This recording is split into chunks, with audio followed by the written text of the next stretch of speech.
Up next, we'll hear about the specialists from Special Teams Coordinator Shawn Kostich, who's entering his 10th year with the program as a Special Teams Coordinator. Ladies and gentlemen, Shawn Kostich.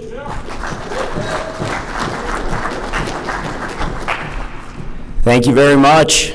You can tell by the raspiness of my voice that we are in the depths of fall camp, so apologize for that, but 10 years has gone by pretty fast, and I think the special teams is something that we continue to stress and emphasize that can make us different. We are now in school mode, but previous to school mode in our fall camp, every morning we start with a special teams meeting. And we'll have to apologize a little bit to all the professors in Starcher Hall, but we're just trying to create some energy in our meeting room every day, and we call attention to things that are really good and point them out and try to create competitive situations, because Coach Berg we just had a really good conversation. I've always respected talking to him, but he asked me a question that really made you think. He says, what's the toughest part about working with new players? You know, and you almost want to say, how much time do you have? Because they are so unfamiliar with so many things, they don't understand the urgency that you need to have, and it's such a challenge to get them ready, but that's been a really fun challenge, is to make them familiar with the unfamiliar and all the things that you got to do, because if you're a new guy and you want to contribute on a football team, there is no better way to start than special teams. So to go through all of our phases, in terms of specialist right now, we'll start with kicker.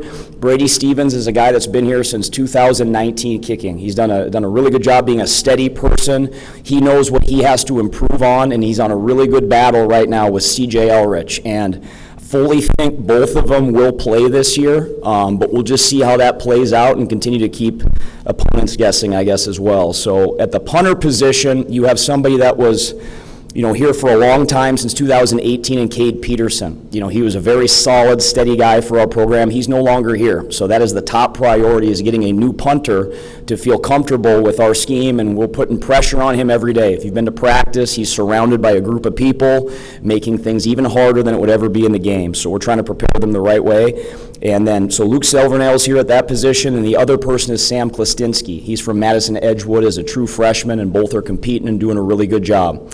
Snapper position, we had a true freshman start at that last year in David Newberger. He's in his second year, and we expect him to improve in his second year and continue to refine all the things that he has to work on. And then from a returner standpoint, people ask and say, who's going to be your starting kick returner and punt returner? And truth be told, it's honest, we really don't know sometimes until about Wednesday in the afternoon. So the challenge is you have to have a lot of different guys ready to go, because all of these things are dictated by team health, team goals, what you have to do.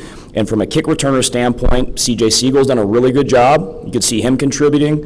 Red Wilson is another one, and when we get Luke Skokna healthy, he will help as well. And then all the while, you've got this transfer that came from another university in Wes Elidor, and he's someone you could very well see there too. So I think that's a good thing, okay, to have all these guys that could potentially contribute. From a punt return standpoint, Bo Belquist has been really solid, and he will have a few others competing with him as well. But from a special team standpoint, every game we just want to believe that we can make a difference and refuse to be outworked, refuse to be the reason that something doesn't work out, and we're preaching those messages every day. So if anybody needs anything from me, feel free to ask afterwards. I'd be more than willing to help. So thank you very much for your time.